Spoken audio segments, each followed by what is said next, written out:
एक गांव में एक बुजुर्ग आदमी की मौत हो गई। उसके बेटे, सगे संबंधी और गांव वालों ने मिलकर उनके अंतिम यात्रा की तैयारी की। उनकी अर्थी की तैयार किया गया और शमशान की ओर ले जाने लगे।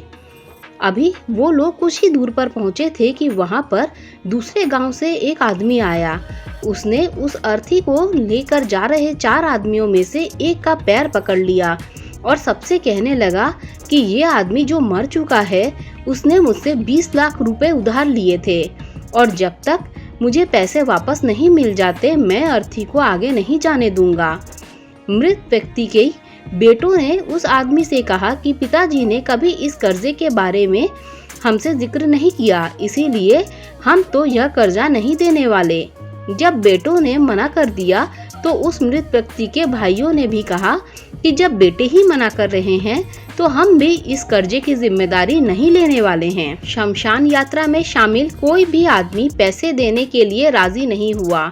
दूसरे गांव से आए उस व्यक्ति ने अर्थी को आगे नहीं जाने दिया जब तक कि इस घटना की खबर घर की महिलाओं तक न पहुंच गई।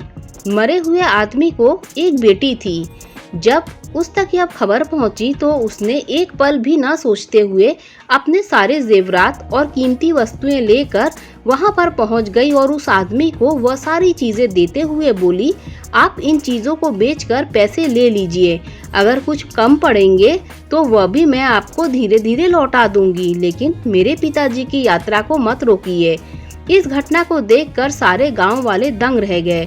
तभी वह आदमी जो कर्जे की मांग कर रहा था, वह बोला, दरअसल मुझे 20 लाख रुपए लेने नहीं थे, बल्कि मैंने इस आदमी से कभी लिए थे जो मैं आज लौटाने आया था, लेकिन मुझे पता नहीं था कि इनका असली हकदार कौन है, इसीलिए मैंने यह सारा नाटक रचाया। मैं जान चुका हूँ कि मरे हुए आदमी का सच्चा हितैषी न उसके बेटे हैं न उसका भाई, बल्कि उसकी बेटी है, इसीलिए यह सारे पैसे मैं उसके हवाले करता हूँ और अपने कर्जे से मुक्त होता हूँ। थोड़ी ही देर बाद जो घटना घटित हो चुकी थी, उससे बेटों को, भाइयों को और बाकी रिश्तेदारों के सर शर्म से झुक गए। इसीलिए हमेशा दुआ करना कि हर किसी को एक बेटी जरूर हो, क्योंकि बाकी सब तो माता पिता की दौलत को अपना समझते हैं, लेकिन बेटियां माँ बाप को ही अपना दौलत समझती हैं।